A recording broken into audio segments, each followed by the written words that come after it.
Good evening, ladies and gentlemen. Once again, you're listening to the voice of the American dissident, and I'm your host, Jeffrey Whittla. This is a continuance of last week's broadcast, and we're going to discuss, once again, mind control. As stated previously, it's necessary for the New World Order to control the way you think and to control the way that you act, your thoughts, your emotions, and your perceptions. I was doing some research today, and I came across a pretty interesting website called binarydissent.com, and what I found there, I found quite shocking, things that I didn't know that were even possible, and it just boggles the mind. That there are many patents, many machines that have been developed over the years for this stated purpose. And before we get to the congressional documentation, we're going to go to this website and we're going to take a look and see what has been out there for quite a long time.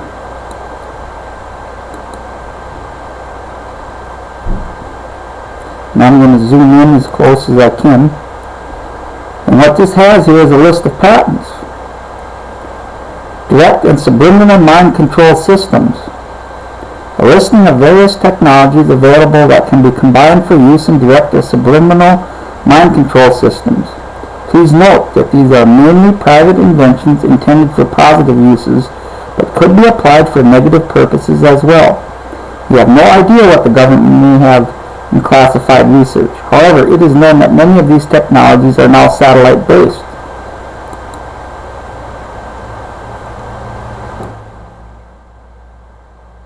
Silent Subliminal Presentation System, U.S. Patent Number 5,159,703, Oliver Lowry, October 27, 1992. A silent communication system in which non-audio carriers in the very low or very high audio frequency range or in the adjacent ultrasonic frequency spectrum are amplitude modulated with the desired intelligence and propagated acoustically or vibrationally for inducement into the brain. The next one we have Hearing System, U.S. Patent Number 4,877,027, Wayne Brunken, October the 31st, 1989. A method for directly inducing sound into the head of a person using microwaves in the range of 100 MHz to 10,000 MHz, modulated with a waveform of frequency modulated burst. Each burst is made up to 10 to 20 uniformly spaced pulses tightly grouped together. Burst width is between 500 nanoseconds and 100 microseconds. Pulse width between 10 nanoseconds to 1 microsecond.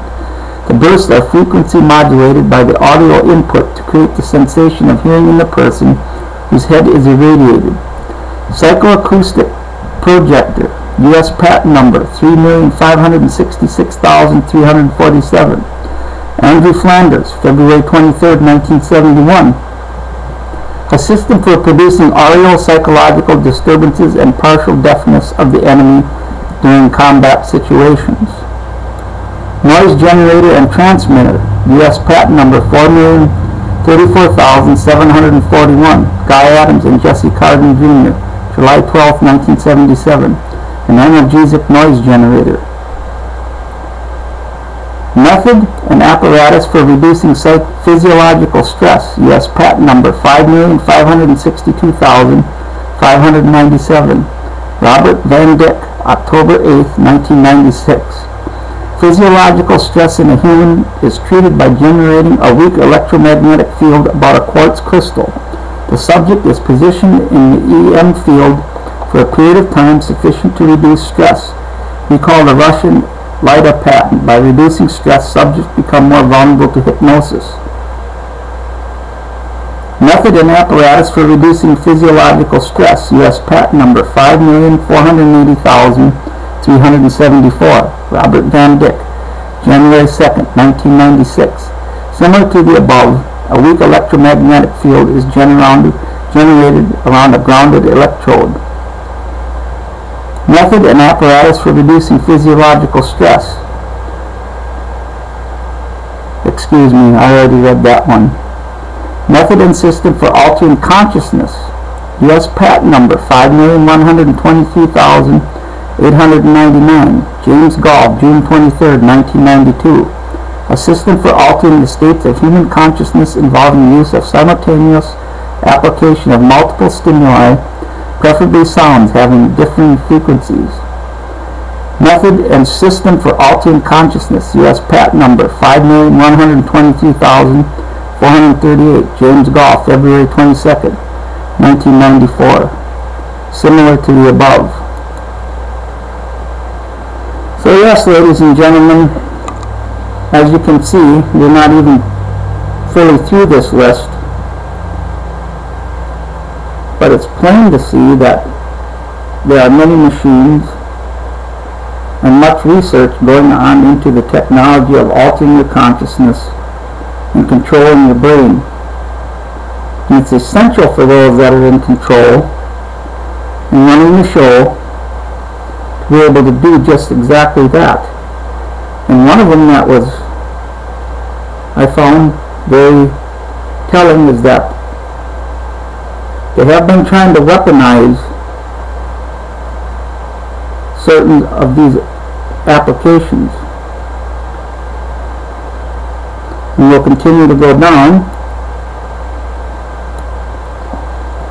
Subliminal message generator, U.S. patent number 5,270,800. Robert Sweet, December 14, 1993. Combined subliminal and supraliminal message generator for use with a television receiver permits complete control of subliminal messages and their presentation. Also applicable to cable television and computers.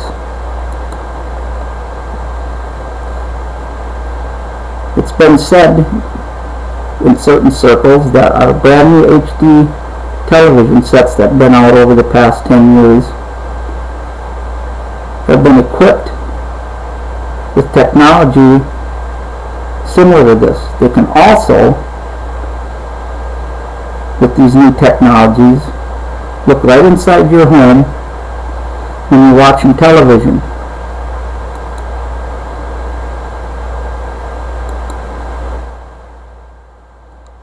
Superimposing method and apparatus useful for subliminal messages. U.S. patent number 5,134,484. Joseph Wilson, July 28, 1992. Data to be displayed is combined with a composite video signal. Data read out to determine the frame sync pulses of the video signal. Location of data display within the video image, etc. Data may be displayed as a subliminal message, may be derived from pre-recorded or live signal. I really don't feel, ladies and gentlemen, that I have to go down further through this list, because as you can see, what I have read to you already concerning the patents and the research into subliminal messages, pulse signals, and everything is designed to control the way that you think and the way that you act. So now I'm going to go to the Congressional Testimony concerning the Central Intelligence Agency's MK-ULTRA program, and I'm going to bring that up, and we're going to go through that document, and we're going to cover as much as possible.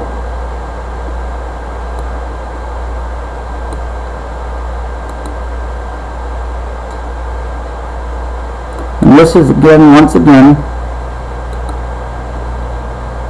the MK-ULTRA's Project MK-ULTRA, the CIA's program of research in behavioral modification. Joint hearing before the Select Committee on Intelligence and the Subcommittee on Health and Scientific Research. Of the committee,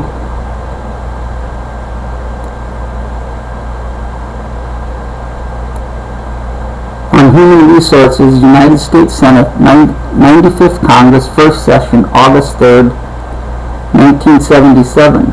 And we're going to zoom in closer here so it's more easily readable so we can discuss it. And I'm not going to go and talk about the intros, but I'm going to start off with the prepared statement of Admiral Stansfield Turner, Director of Central Intelligence. Mr. Chairman, in my letter to you of July 15, 1977, I reported our recent discovery of 7 boxes of documents related to Project MK-ULTRA, a closely held CIA project conducted from 1953 to 1964. As you may recall, MK-ULTRA was an umbrella project under which certain sensitive sub-projects were funded, involving, among other things, research on drugs and behavioral modification. During the Rockefeller Commission and Church Committee investigations in 1975, the cryptonym became publicly known when details of the drug-related death of Dr. Frank Olson were publicized. In 1953, Dr. Olson, a civilian employee of the Army at Fort Detrick, leaped to his death from a hotel room window in New York City, about a week after having unwittingly consumed LSD administered to him as an experiment at a meeting of LSD researchers called by CIA. Most of what was known about the agency's involvement with behavioral drugs during the investigations in 1975 was contained in a report on Project MK-ULTRA prepared by the Inspector General's Office in 1963. As a result of that report's recommendations, unwitting testing of drugs on U.S. citizens was subsequently discontinued.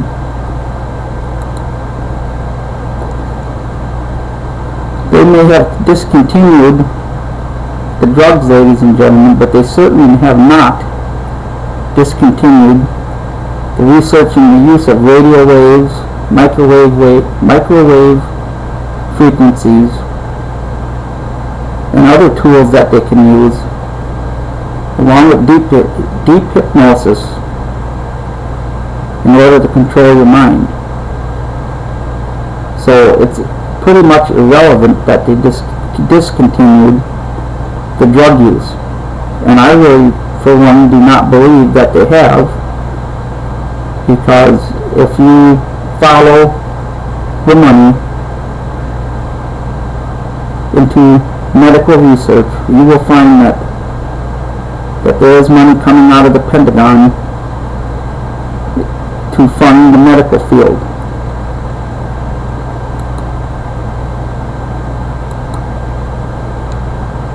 The MK-ULTRA related report was made available to the Church Committee investigators and to the staff of Senator Kennedy's Subcommittee on Health. Until the recent discovery, it was believed that all of the MK-ULTRA files dealing with behavioral modification had been destroyed in 1973 on the orders of the then retiring Chief of the Office of Technical Service with the authorization of the DCI. As has been previously reported, almost all of the people who had any connection with the aspects of the project which interested Senate investigators in 1975 were no longer with the agency at the time. Thus, there was little detailed knowledge of the MK-ULTRA sub-projects available to the CIA during the Church Committee investigations. This lack of available details, moreover, was probably not wholly attributable to the destruction of MK-ULTRA files in 1973. The 1963 report on MK-ULTRA by the Inspector General notes on page 14, present practice is to maintain no records of the planning and approval of test programs. When I reported to you on this last matter, my staff had not yet had an opportunity to review the newly located material in depth. This has now been accomplished, and I am in a position to give you a description of the contents of the recovered material. I believe you will be most interested in the following aspects of the recent discovery: how the material was discovered and why it was not previously found, the nature of this recently located material, how much new information there is in the material which may not have been previously known and reported to Senate investigators, and what we believe the most significant aspects of this find to be.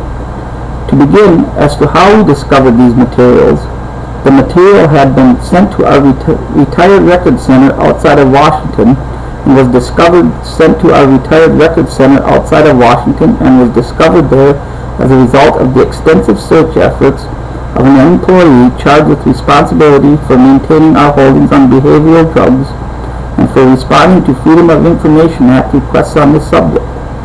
During the Church Committee investigation in 1975, searches for MK-ULTRA related material were made by examining both the active and retired records of all branches of CIA considered at all likely to have had association with MK-ULTRA documents.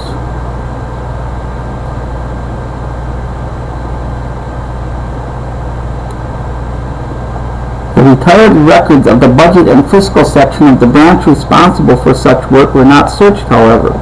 This was because financial papers associated with sensitive projects such as MK-ULTRA were normally maintained by the branch itself under the project file, not by the budget and fiscal section. In the case at hand, however, the newly located material was sent to the Retired Records Center in 1970 by the budget and fiscal section as part of its own retired holdings. The reason for this departure from normal procedure is not known. As a result of it, however, the material escaped retrieval and destruction in 1973 by the then retiring Director of Office, as well as discovery in 1975 by CIA officials responding to Senate investigators. The employee who located this material did so by leaving no stone unturned in his efforts to respond to FOIA requests. He received all listings of material of this branch stored at the Retired Records Center, including those of the budget and fiscal section, and thus discovered the MK-ULTRA related documents which had been missed in the previous searches. In sum, the agency failed to uncover these particular documents in 1973. In the process of attempting to destroy them, it similarly failed to locate them in 1975. In response to the Church Committee hearings, I am convinced that there was no attempt to conceal this material during the earlier searches. Next, as to the nature of the recently located material, it is important to realize that the recovered folders are finance folders. The bulk of the material in them consists of approvals for advance of funds, vouchers, accountings, and the like, most of which are not very informative as to the nature of the activities that were undertaken. Occasional project proposals or memoranda commenting on some aspect of a sub-project are scattered throughout this material. In general, however, the recovered material does not include status reports or other documents relating to operational considerations or progress in the various sub-projects, though some elaboration of the activities contemplated does appear. The recovered documents fall roughly into three categories. First, there are 149 MK-ULTRA sub-projects, many of which appear to have some connection with research into behavioral modification, drug acquisition and testing, or administering drugs surreptitiously.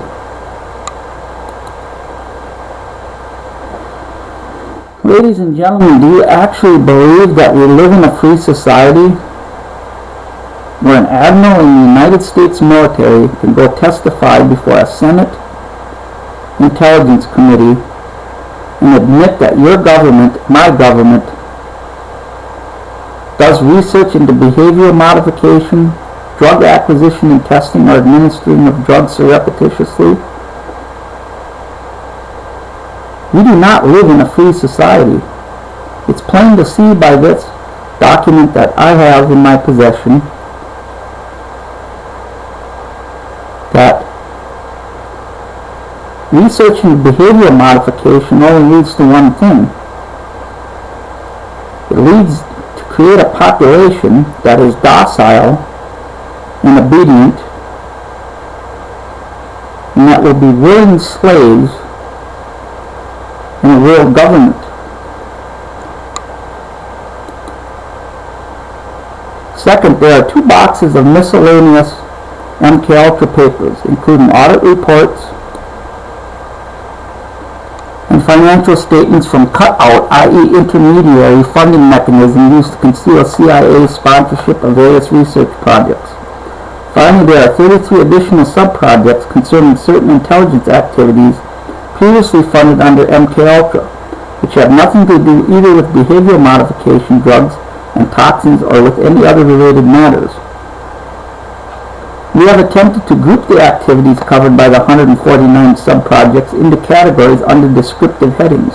In broad outline, at least, this presents the contents of these files.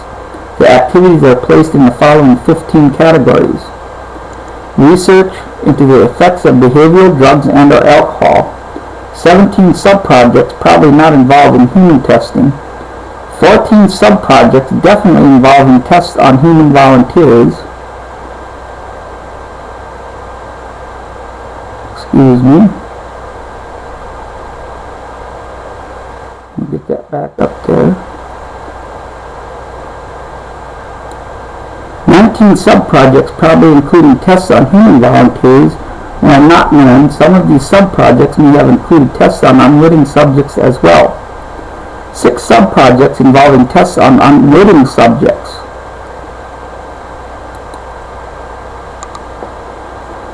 Ladies and gentlemen, we have a Constitution in the United States of America that guarantees everybody has rights.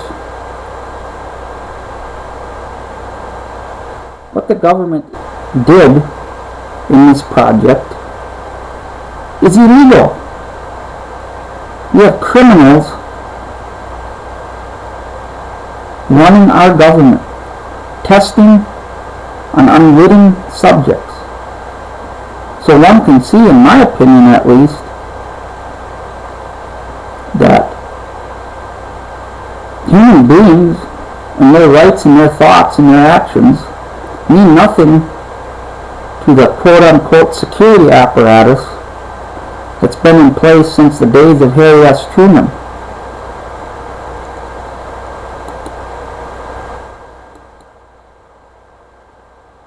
Research on hypnosis, 8 sub-projects, including 2 involving hypnosis and drugs in combination. Acquisition of chemicals or drugs, 7 sub-projects. Aspects of magician's art useful in covert operations, e.g. surreptitious delivery of drug-related materials, 4 sub-projects. Studies of human behavior, sleep research, and behavioral changes during psychotherapy, 9 sub-projects. Library searches and attendance at seminars and international conferences on behavioral modification, 6 sub-projects. 7. Motivational studies, studies of defectors, assessment and training techniques, 23 sub-projects. Polygraph research, 3 sub-projects. Funding mechanisms for MK-ULTRA external research activities, 3 sub-projects. Research on drugs, toxins, and biologicals in human tissue. Provision of exotic pathogens and the capability to incorporate them in effective delivery system, 6 sub-projects. Activities whose objectives cannot be determined from available documentation, 3 sub-projects. Sub-projects involving funding support for unspecified activities connected with the Army Special Operations Division at Fort Detrick, Maryland. This activity is outlined in Book 1 of the Church Committee Report, pages 388 and 389. Under CIA's Project MK-Naomi, the Army assisted CIA in developing, testing, and maintaining biological agents and delivery systems. Excuse me. I gotta go back up to where I was. I lost it. And we'll start again. This activity is outlined in Book 1 of the Church Committee Report, pages 388 to 389, under CIA's Project MK-Naomi. The Army assisted CIA in developing, testing, and maintaining biological agents and delivery systems for use against humans as well as against animals and crops. The objectives of these sub-projects cannot be identified from the recovered material beyond the fact that the money was to be used where normal funding channels would require more written or oral justification than appeared desirable for security reasons or where operational considerations dictated short lead times for purchases.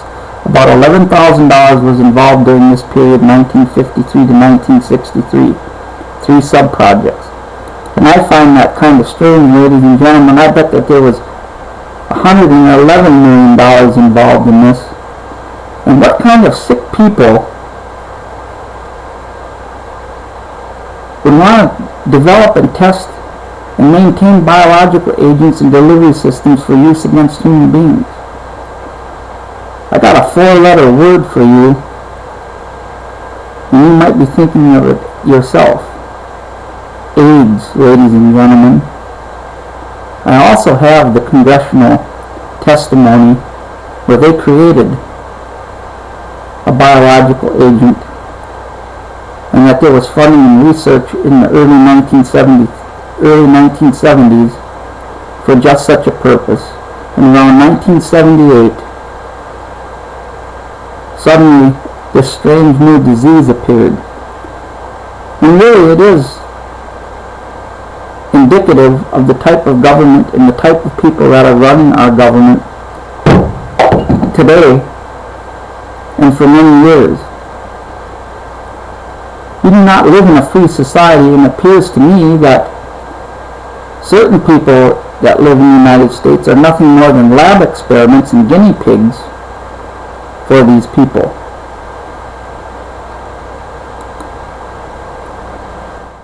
Single sub-projects in such areas as the effects of electroshock, harassment techniques for offensive use, analysis of extrasensory perception, gas-propelled sprays and aerosols, and 4 sub-projects involving crop and material sabotage.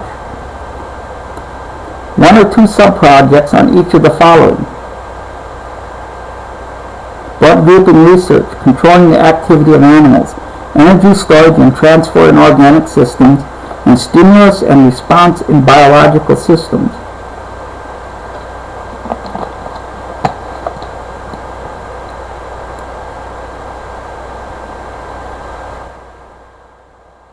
We gotta get back up to where we were at here. 3 sub-projects canceled before any work was done on them having to do with laboratory drug screening, research on brain concussion, and research on biologically active materials to be tested through the skin on human volunteers. Now, as to how much new the recovered material adds to what has been previously been reported to the Church Committee and to Senator Kennedy's subcommittee on health of these topics, the answer is additional detail. For the most part, e.g., the names of previously unidentified researchers and institutions associated on either a witting or unwitting basis with MK-ULTRA activities, and the names of CIA officials who approved or monitored the various sub-projects. Some new substantial material is also present, e.g., details concerning proposals for experimentation and clinical testing associated with various research projects, and a possibly improper contribution by CIA to a private institution. However, the principal types of activities included have, for the most part, either been outlined to some extent or generally described in what was previously available to CIA in the way of documentation and was supplied to CIA to Senate investigators.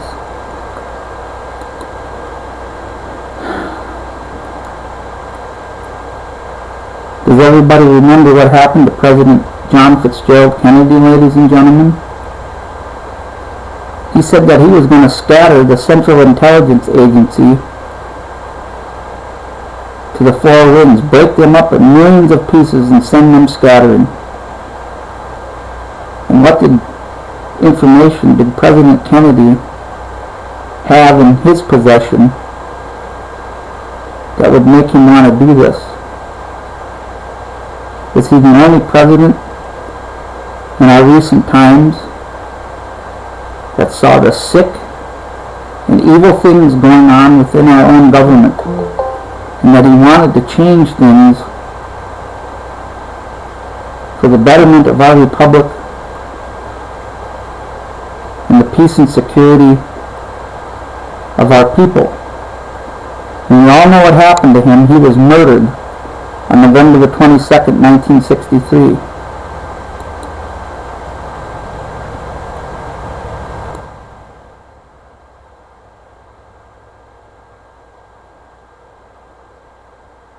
financial disbursement records for the period 1960 to 1964 for 76 of the 149 numbered MK-ULTRA subprojects had been recovered from the Office of Finance by CIA and were made available to the Church Committee investigators in August or September 1975.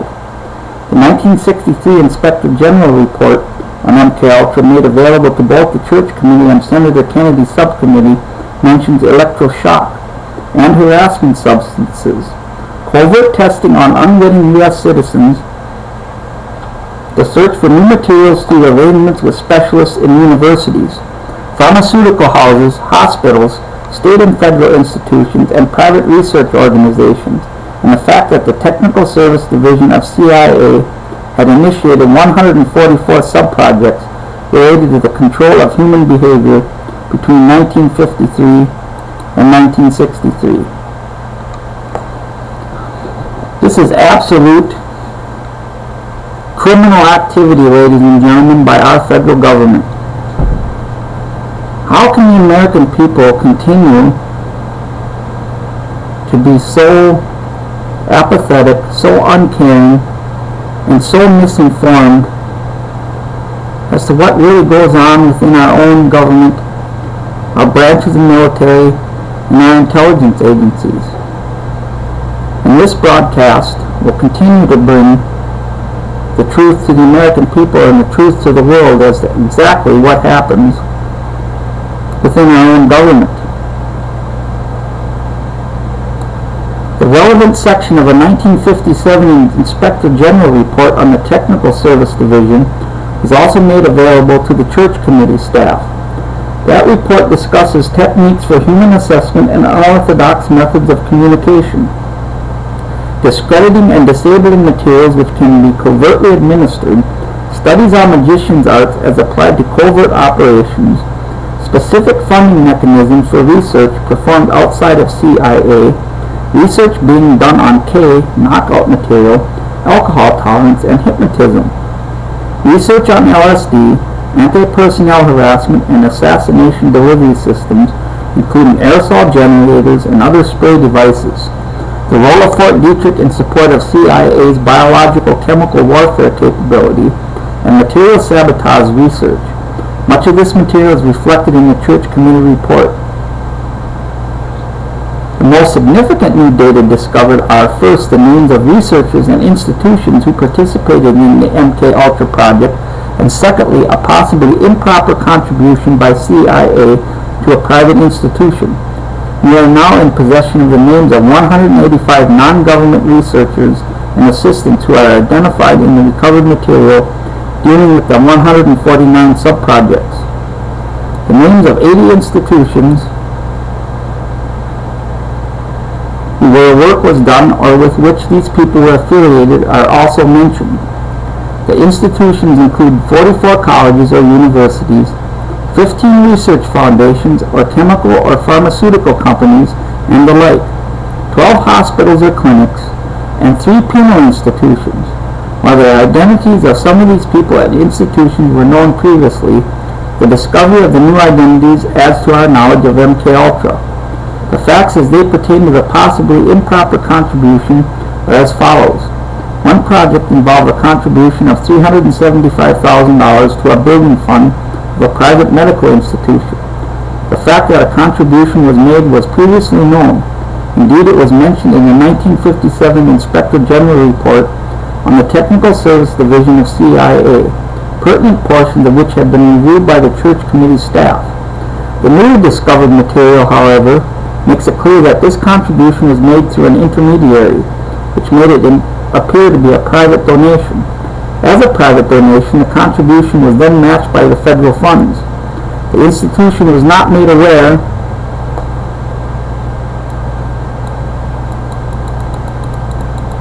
excuse me, and then we gotta go down,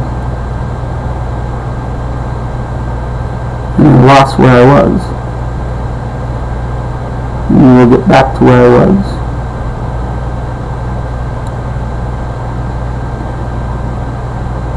The institution is not made aware of the true source of the gift, The project was approved by the then DCI and concurred in by the CIA's top management at the time, including the then General Counsel, who wrote an opinion supporting the legality of the contribution. The recently discovered documents give a greater insight into the scope of the unwitting drug testing, but contribute little more than that. We now have corroborating information that some of the unwitting drug testing was carried on in safe houses in San Francisco and New York City. And we have identified that the 3 individuals were involved in this undertaking as opposed to the previously reported 1 person. We also know now that some unwitting testing took place on criminal sexual psychopaths combined at a state hospital, and that additionally research was done on knockout or K-drug in parallel with research to develop painkillers for cancer patients. These then are the principal findings identified to date in our review of the recovered material. As noted earlier, we believe the detail of the identities of researchers and institutions involved in CIA sponsorship of drugs and behavioral modification is a new element and one which poses a considerable problem. Most of the people at institutions involved are not aware of agency sponsorship. We should certainly assume that the researchers and institutions which cooperate with CIA on a written basis acted in good faith and with the belief that they are aiding their government in a legitimate and proper purpose.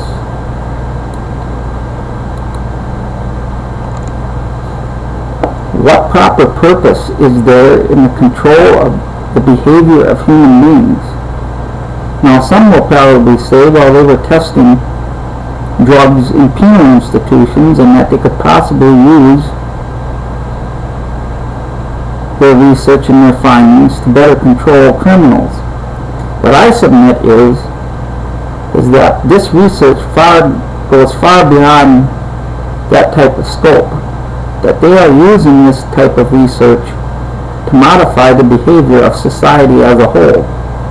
And you can see by the intelligence level of some people in this nation that they are doing exactly that, ladies and gentlemen.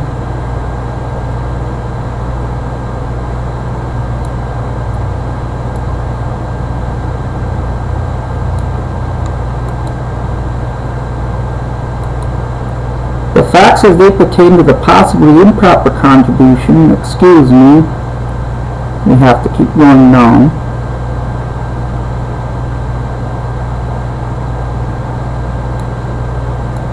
And we'll get back to where we were. We're going to go down. And I'm going to go to the testimony of Philip Goldman. We're going to zoom into that. We're going to try to get to as much of that as possible tonight, ladies and gentlemen.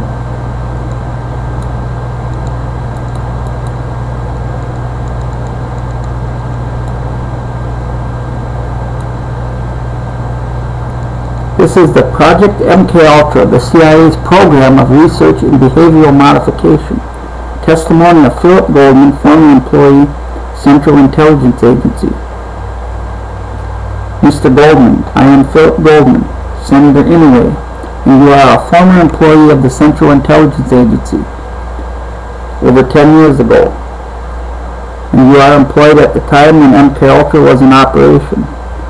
Mr. Goldman, there were some MK-ULTRAs in operation at the time I was there.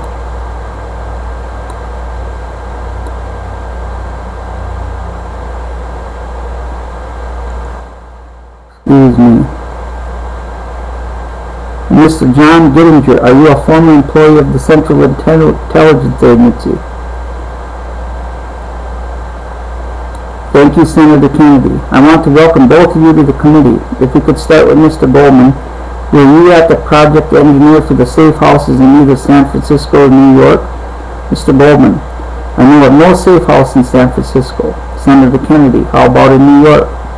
Mr. Goldman, I know of one facility that was established there, but I don't know anything of its operation. Senator Kennedy, were you a monitor of any testing on drugs on unwitting persons in San Francisco? Mr. Goldman, no. Senator Kennedy, well, we have a classified document here that was provided by the agency that lists your name as a monitor of the program, and I would appreciate it if you would look. Mr. Goldman, I think the misunderstanding arises because I was a project officer. Senator Kennedy, would you take a look at that, please? Mr. Goldman, I was collecting. I had to be sure that all the receipts that were ever returned in balance with the monies that were paid out to see that everything was run all right. There was no illegal use of funds as far as we could determine by the receipts and cash. Senator Kennedy, so even though the agency document indicates that you were a monitor for the program, one of the few monitors of that particular program, which you mentioned for San Francisco and Mill Valley, California, you described your responsibility only as a carrier of money. Is that correct? Mr. Goldman, I would say as a disperser or carrying out, seeing that the monies were handled properly. It was within that. I don't know what was done or what he could do in conjunction with other people. Senator Kennedy, were you responsible for the disbursement of all these funds? Mr. Goldman, I was responsible for turning over the check to him. Senator Kennedy, and what did you know of the program itself? The only thing I can tell you about this, and I am drawing completely on my memory, is that this individual who was in charge or that conducted these things and reported them back to the agency, I did not participate in any of them. All I know is that he furnished me with receipts for things that were done and told of the work that they had done. Well, that document covers more than receipts. Yes, it tells of what they had conducted work out there. It describes, does it not? Read the paragraph 2. A number of covert. Well, you can't read it. It's a classified document, and I don't know why, quite frankly. But it relates to the substance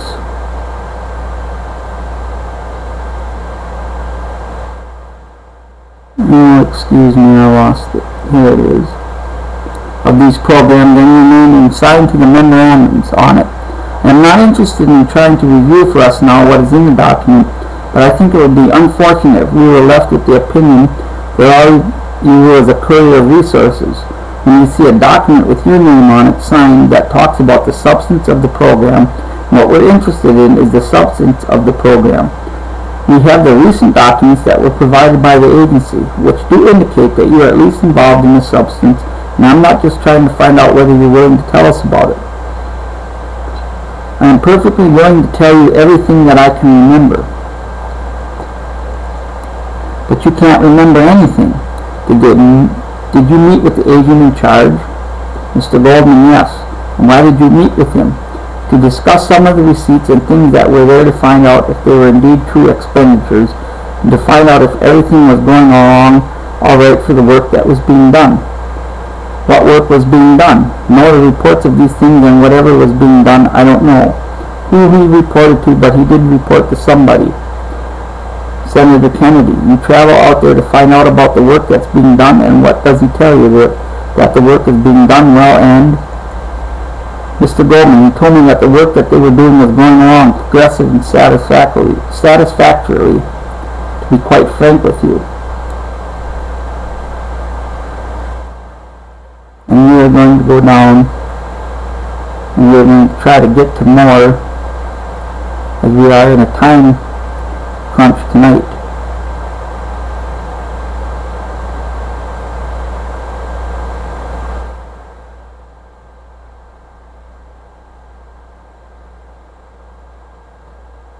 We're going to go to the findings,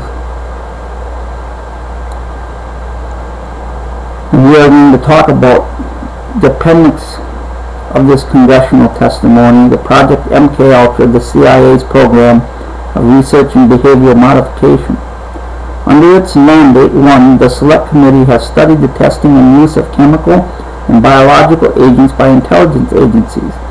Detailed descriptions of the programs conducted by intelligence agencies involving chemical and biological agents will be included in a separately published appendix to the Senate Committee's report.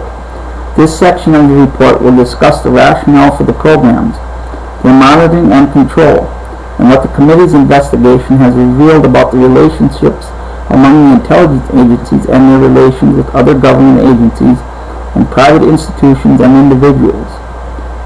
Fears that countries hostile to the United States would use chemical and biological agents against Americans or America's allies led to the development of a defensive program to discover techniques for American intelligence agencies to detect and counteract chemical and biological agents.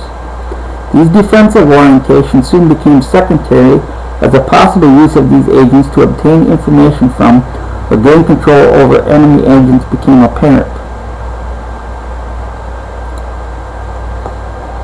The research and development program, and particularly the covert testing programs, resulted in massive abridgments of the rights of the American citizens, sometimes with tragic consequences. The deaths of 2 Americans can be attributed to these programs. Other participants in these testing programs may still suffer from the residual effects. While some controlled testing of these substances might be defended, the nature of the tests, their scale, and the fact that they were continued for years after the danger of surreptitious administration of LSD to unwitting individuals was known, demonstrate a fundamental disregard for the value of human life. If we have a government, ladies and gentlemen, that has total disregard for the value of human life, do you really think that they are going to value your rights that are supposed to be guaranteed under the United States Constitution? And all this ballyhoo that they wrote in this report about trying to develop defensive techniques and defensive programs against countries that might be hostile against the United States is nothing but a bunch of BS bullcrap. That they were using these drugs, these techniques, in order to control massive elements of human populations. And it's fortunate that these documents still exist and that broadcasters such as myself are able to read and broadcast the truth to the American people and to the world. It's very important that the American people understand that we have renegades and we have outlaws, we have crooks, thieves, murderers, and evil, violent psychopaths running our government and running our intelligence agencies. And what's even more sad is that you're forced to pay for it through your tax dollars.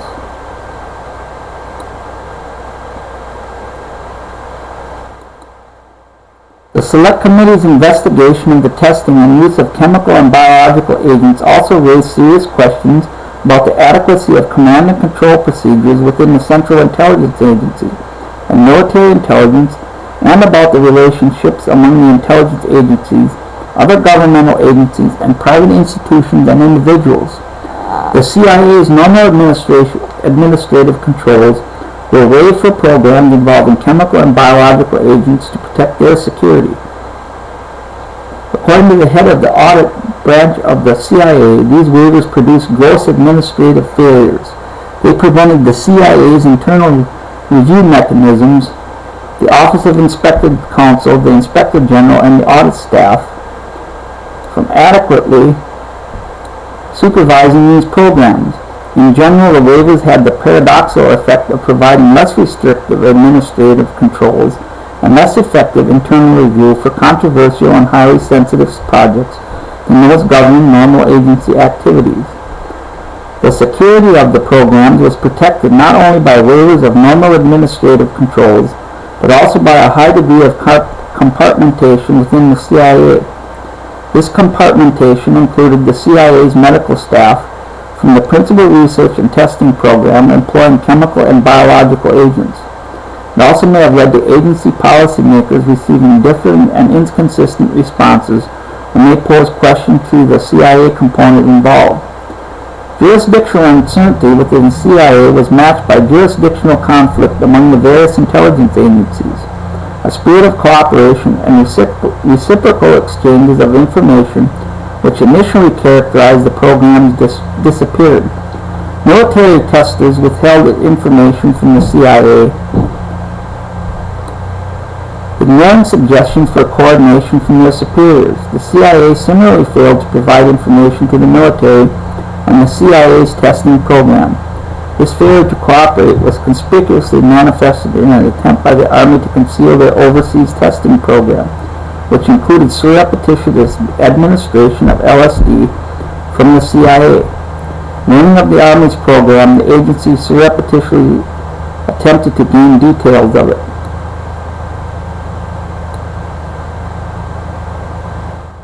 The decision to institute one of the Army's LSD field testing projects had been based, at least in part, on the finding that no long-term residual effects had ever resulted from the drug's administration. The CIA's failure to inform the Army of a death which resulted from the surreptitious administration of LSD to unwitting Americans may have well resulted in the institution of an unnecessary and potentially lethal program. The development, testing, and use of chemical and biological agents by intelligence agencies raises serious questions about the relationship between the intelligence community and foreign governments, other agencies of the federal government, and other institutions and individuals. The question range from the legitimacy of American complicity in actions abroad which violate American and foreign laws to the possible compromise of the integrity of public and private institutions used as cover by intelligence agencies.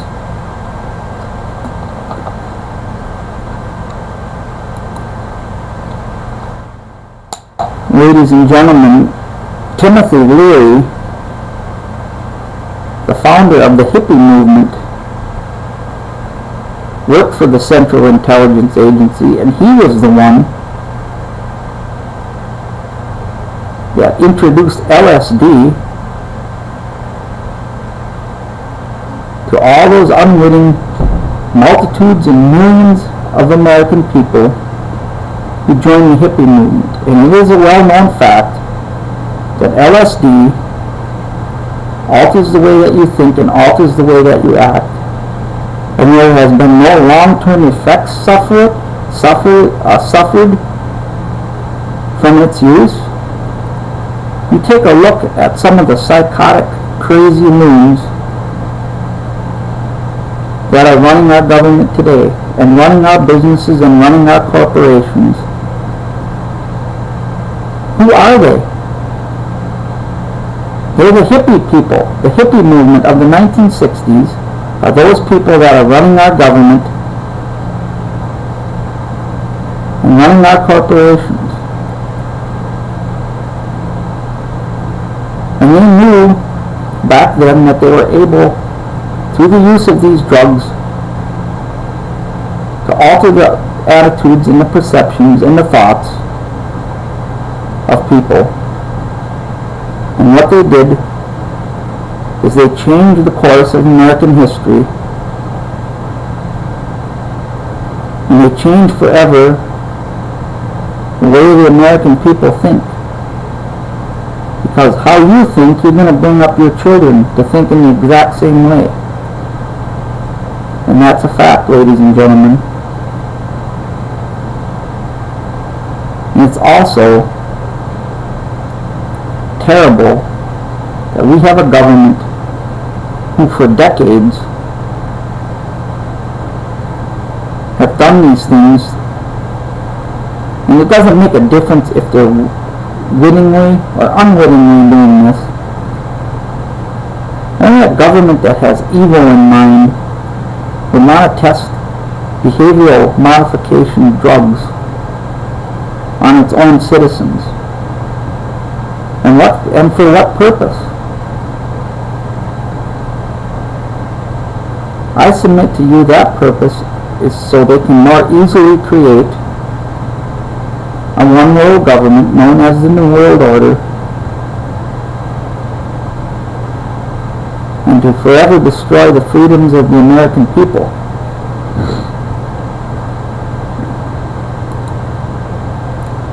We will try to get through a little bit more of this before our time runs out. The earliest of the CIA's major programs involving the use of chemical and biological agents, Project Bluebird, was approved by the Director in 1950. Its objectives were: A. Discovering means of conditioning personnel to prevent unauthorized extraction of information from them by known means. B. Investigating the possibility of control of an individual by application of special interrogation techniques. C. Memory enhancement. And D. Establishing defensive means for preventing hostile control of agency personnel. As a result of interrogations conducted overseas during the project, another goal was added: the evaluation of offensive uses of unconventional interrogation techniques, including hypnosis and drugs. In August 1951, the project was renamed Artichoke.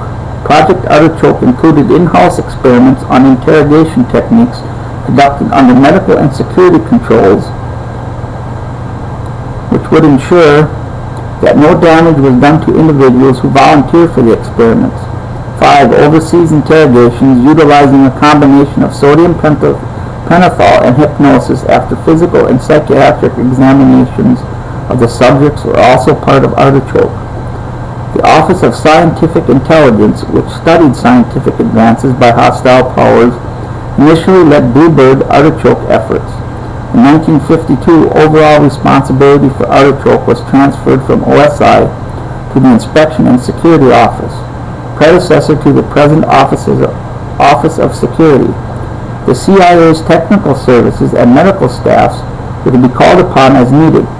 OSI would retain the liaison function with other government agencies. The change in leadership from an intelligence unit to an operating unit apparently reflected a change in emphasis from the study of actions by hostile powers to the use, both for offensive and defensive purposes, of special interrogation techniques, primarily hypnosis and truth serums.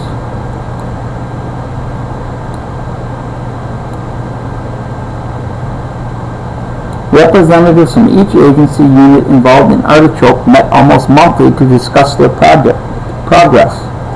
These discussions included the planning of overseas interrogation as well as further experimentation in the U.S. Information about Project Artichoke after the fall of 1953 is scarce. The CIA maintained that the project ended in 1956, but evidence suggests that the Office of Security and Office of Medical Services use of special interrogation techniques continued for several years thereafter. 3. MK-ULTRA.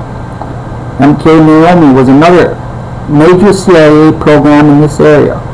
In 1967, the CIA summarized the purposes of MK-ULTRA: to provide for a covert support base to meet clandestine operational requirements, to stockpile severely incapacitating and lethal materials for the specific use of TSD, to maintain in operational readiness special and unique items for the dissemination of biological and chemical materials. D. To provide for the required surveillance, testing, upgrading, and evaluation of materials and items in order to assure absence of defects and complete predictability of results to be expected under operational conditions. Under an agreement reached for the Army in 1952, the Special Operation Division, SOD, at Fort Detrick was to assist CIA in developing, testing, and maintaining biological agents and delivery. And ladies and gentlemen, it didn't specifically say just who they would deliver these biological agents to. But those that are working to bring about the New World Order, a one-world government, will do anything in their power to ensure that they reach that goal. And one can see by these 3 projects that only evil can come about such endeavors. A government that will allow its intelligence agencies to test mind-altering drugs, use radio waves, microwave frequencies, sound waves and sound frequencies to alter a person's behavior, has only one purpose and only one purpose in mind. That is evil. and that is to be able to totally control its citizens. This concludes this broadcast for tonight. Thank you, God bless you, and we'll see you again.